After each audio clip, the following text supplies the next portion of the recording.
नमस्कार। आज के इस प्रोग्राम में आप सभी का बहुत बहुत स्वागत है। आज हम एक बहुत ही विशेष टॉपिक पे चर्चा करेंगे जिसका नाम है कि अपने जीवन को खुशनुमा कैसे बनाएं। आज इस विषय पर चर्चा करने के लिए हमारे साथ है ब्रह्मा कुमारी सिस्टर सरिता, जो कि बचपन से ही संस्था से जुड़ी हुई हैं और पिछले 20 वर्षों से समर्पित रूप से दिल्ली पश्चिम विहार सेवा केंद्र में अपनी सेवाएं दे रही है। सिस्टर, आपका बहुत बहुत स्वागत है। सिस्टर, जैसा कि हम देख रहे हैं कि आजकल की भागदौड़ भरी जिंदगी में हम कहीं ना कहीं अपनी हैप्पीनेस खो देते हैं। रेस में, कंपटीशन में आकर एक दूसरे से जेलस होकर हम अपनी कहीं ना कहीं खुशी खो देते हैं और हमारे रिलेशनशिप्स में कड़वाहट आ जाती है और उस कड़वाहट की वजह से कहीं ना कहीं हमारी हैप्पीनेस चली जाती है। तो हम अपने जीवन में इस मिठास को वापस कैसे लेकर आए? रिलेशनशिप अपने आप में एक बहुत ब्यूटीफुल चीज़ है, क्योंकि जहाँ रिश्तों में मिठास है, अपनापन है, तो ज़िंदगी जीने का मज़ा है। लेकिन हम देखते हैं कि अगर हम किसी से भी ये पूछें कि अगर हम आपको एक बहुत सुंदर महल दिया जाए और उस महल में इतनी सारी सुख सुविधाएं हैं, इतना सुंदर आलीशान महल है जिसमें आप ताली बजाओ, आपके आगे हर चीज़ हाजिर है, लेकिन कंडीशन ये है कि अगर उस महल में आपको सिर्फ अकेले ही रहना है, तो आप बताइए कि क्या आप अकेले रहना पसंद करेंगे? नहीं, मैं तो नहीं पसंद करूंगी। तो जब हम अकेले रहना पसंद नहीं करते, जब हम सबके साथ जीना चाहते हैं, सबके साथ मिलजुल कर रहना चाहते हैं, तो सबके साथ अगर हमें मिलजुल कर रहना है, तो क्यों ना हम लाइफ में थोड़ी सी एडजस्टमेंट को, थोड़ी सी अपने आप में, रिलेशनशिप में कैसे हम अपने आप को एडजस्ट करें, वो अगर हम सीख जाए तो शायद ज़िंदगी जीने का मज़ा आ सकता है। आज तक हमारी ज़िंदगी में हमारे जिनके साथ भी रिलेशनशिप है, चाहे हमारी फैमिली है, फ्रेंड्स हैं, हमारी सोसाइटी है, हमारे परिवारजन हैं, हम 1 मिनट के लिए सोचिए कि आखिर ऐसी कौन सी बात है, कहीं ऐसी मुझ में कौन सी कमी है जिसकी वजह से कोई ना कोई ऐसी बात हो जाती है जो मैं परेशान हो जाती हूँ। क्योंकि अगर हम मन में कोई भी गांठ बांध के रखते हैं, कभी भी कोई बात को मन में बसा लेते हैं,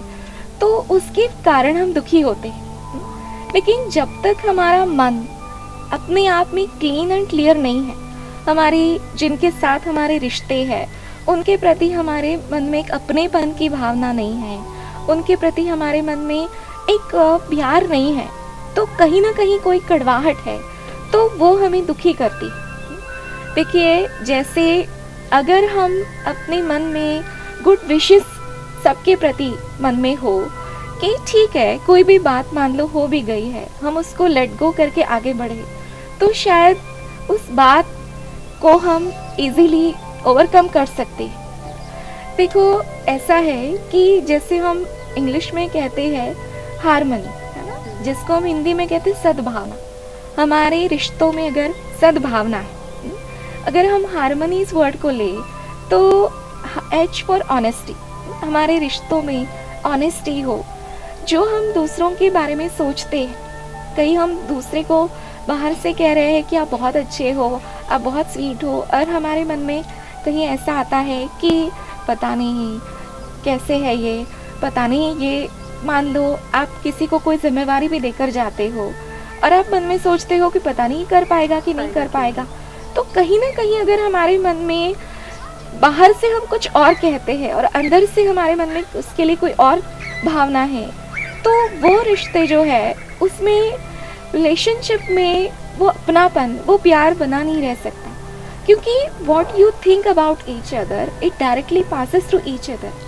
हम दूसरों के बारे में जो सोचते हैं वो उन तक सीधा पहुंच जाता है। इसीलिए सबसे रिश्तों में मिठास लाने के लिए सबसे ज़रूरी बात है कि हम अंदर से जो उनके प्रति सोच रहे हैं, वो हमारी भावनाएं शुद्ध होना बहुत ज़रूरी है। दूसरी बात है कि जो रिश्ते हमें मिले हैं उन्हें हम एक्सेप्ट करना सीखें। कहते हैं कि ज़िंदगी एक स्ट्रगल भी है, तो जीवन एक खेल है, लाइफ एक ड्रामा है। और उसमें हर एक व्यक्ति का, हर एक आत्मा का अपना अपना रोल है।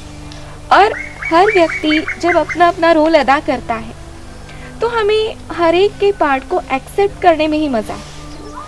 और फिर अगर हम रिश्तों में मिठास लाना चाहते हैं तो जहाँ हमारा अपना ही परिवार है, जहाँ हमारे सारे अपने ही हैं, तो उन अपनों की बातों को अगर हम दिल से लगा लेते हैं जिससे हम दुखी होते हैं, तो उसमें हमें ये सोचना है कि हम उनके अंदर खूबियाँ क्या हैं। जैसे भगवान ने इस संसार में ऐसा कोई इंसान नहीं बनाया है जिसमें कोई खूबी ना हो, जिसमें कोई विशेषता ना हो।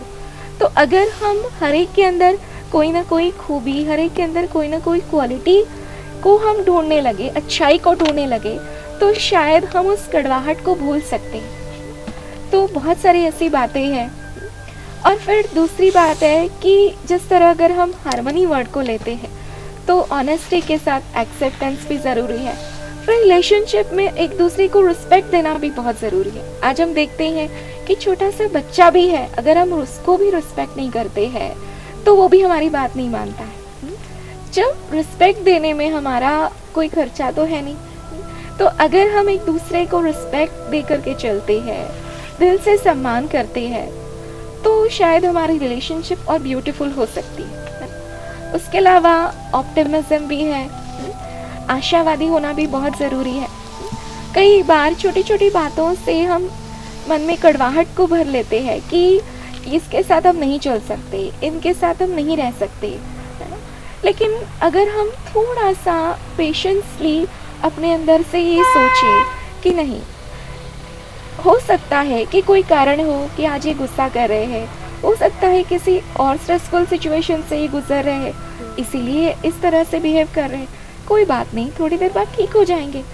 तो अगर हम किसी भी रिलेशनशिप के प्रति थोड़ा सा आशावादी होकर के चले तो शायद हमारी ज़िंदगी और खूबसूरत बन सकती है। उसके अलावा हम जिस तरह यहाँ पे ब्रह्मा कुमारी संस्था में मेडिटेशन सिखाया जाता है, तो अगर हम रेगुलर मेडिटेशन की प्रैक्टिस करते हैं, उस सर्वशक्तिवान परमात्मा से अपनी बुद्धि की तार जोड़ करके उस ईश्वर पिता से हम अपने जीवन में शक्तियों को भरते हैं, तो शायद उस कड़वाहट को मिटाने में हमें एक ताकत मिल सकती है ना। तो बहुत सारी ऐसी बातें हैं, जिंदगी खूबसूरत है, बस हमें जीना सीखना है, आए हुए जख्मों को पीना सीखना है। तो रिश्तों को खूबसूरत बनाने के लिए हमें जीवन में नम्रता, धैर्यता और बहुत सारी एडजस्टिंग पावर, ऐसी बहुत सारी क्वालिटीज़ को अगर हम जीवन में लेते हैं तो शायद हमारे रिश्ते और खूबसूरत बन सकते हैं। पर सिस्टर, कभी कभी ऐसा होता है कि कोई ऐसी चीज़ हो जाती है जो हमें लगता है हम शायद कभी भूल नहीं पाएंगे, कि कोई हमसे कुछ कह देता है या कोई हमें कुछ ऐसा धोखा दे देता है जो हमें लगता है कि ये चीज़ तो हम कभी नहीं भूल पाएंगे, हम उम्र ताउम्र याद रखेंगे और इसे कभी माफ़ नहीं करेंगे इसके लिए। तो उस चीज़ को कैसे ठीक किया जा सके? देखो, ऐसा है जैसे एक नॉर्मली हम देखते हैं कि कंप्यूटर में बहुत सारे फोल्डर्स हैं, तो उस फोल्डर में से हमें किसी को डिलीट करना है तो वो डिलीट करना बड़ा आसान है। लेकिन हमारा जो एक हेड टॉप कंप्यूटर लेके हम घूमते हैं, इसमें जो मेमोरी फोल्डर्स है, हमारे जीवन में जो घटनाएं बीत चुकी है, मान लो कोई ऐसी बात जिसने हमें बहुत दुख दिया है, कोई ऐसा रिलेशन जिसकी वजह से हम कभी बहुत दुखी हुए हैं, तो कई बार हम उन चीज़ों को भुला नहीं पाते। लेकिन अगर हम थोड़ा सा देखो, जैसे एक व्यक्ति गाड़ी चलाता है, अगर उस गाड़ी का ब्रेक पावरफुल नहीं है तो शायद वो ना खुद बच सकता है ना दूसरों को बचा सकता है। लेकिन उस गाड़ी का अगर ब्रेक पावरफुल है तो समय पर अगर कोई सामने अचानक आ जाए, अगर वो ब्रेक दबाता है तो वो शायद अपने को भी बचा सकता है और औरों को भी बचा सकता है। ऐसे ही हमारे इस लैपटॉप कंप्यूटर में हमारे माइंड एंड इंटेलेक्ट ये बहुत स्ट्रॉन्ग होना ज़रूरी है। और इस मन और बुद्धि को पावरफुल बनाने के लिए, इसे स्ट्रॉन्ग बनाने के लिए मेडिटेशन बहुत ज़रूरी है ना। क्योंकि वैसे तो हम इन सभी बातों को भुलाना हमारे लिए बहुत मुश्किल हो जाता है, लेकिन जहाँ परमात्मा की शक्ति हमारे अंदर है, जहाँ हम मन को पावरफुल बना लेते हैं, अपनी बुद्धि को, अपने आप को समझा लेते हैं, और अपनी मन बुद्धि को पावरफुल बनाने के लिए जहाँ हम कुछ ऐसे सुंदर विचार, जैसे हमारे इस ईश्वरीय विश्वविद्यालय में हमें रोज गॉडली वर्शंस हम सुनते हैं, और वो सुंदर विचार हमें मन को एक राहत देते हैं, एक शक्ति देते हैं। तो जब हम अपने मन को सुंदर विचारों से सजा लेते हैं अपने जीवन में, अगर हम ईश्वर की शक्ति से अपने मन को सशक्त बना लेते हैं, तो शायद जिंदगी में बातों को भुलाना बड़ा आसान हो जाता है। और जैसे फ्राइडे की बात करें तो वो जैसे फ्राइडे माँ संतोषी का दिन मनाते हैं, तो आज मुझे संतुष्ट माना, सेटिस्फाइड रहना है। शनिवार है तो शनि एक ग्रह मानते हैं, तो वो तो वैसे ही भूतों को भगाता है, तो ये क्रोध रूपी भूत भी मेरे पास ना आए। और संडे आता है तो हम कहे संडे तो वैसे ही छुट्टी होती है, तो छुट्टी के दिन तो तुम कभी मेरे पास मत आना। अगर हम अपने आप से ही कुछ ऐसी बातें करें अपने अंदर के गुस्से को काबू रखने के लिए, और सामने वाला व्यक्ति भी अगर गुस्सा करता है उसमें भी हम अपने अंदर उस धैर्यता को बनाए रखें, तो शायद हम क्रोध पे जीत पा सकते हैं। Thank you very much sister. आज की युवा पीढ़ी को तो इसकी बहुत बहुत ज़रूरत है, कैसे अपने एंगर को मैनेज करना है, कैसे अपने आप को रोज़ खुद से बातें करनी है कि अगर गुस्सा आया तो सिर्फ सीधा बोलना है कि आज नहीं, और ऐसे ही कर टालते टालते एक दिन ऐसा आएगा कि गुस्सा बिल्कुल टल जाएगा और हम एंगर फ्री हो जाएंगे। Thank you so much sister. तो आज की इस चर्चा से हमने ये सीखा कि हमें बहुत ही धैर्यवत होकर जीवन को जीना है। हम हर किसी व्यक्ति में उसकी विशेषता को देखना है और हर किसी से मिठास पूर्वक मीठेपन से बात करनी है। राजयोग के प्रयोग से अपने मन को शक्तिशाली बनाना है और अपने स्वभाव को बहुत ही शीतल बनाना है। धन्यवाद।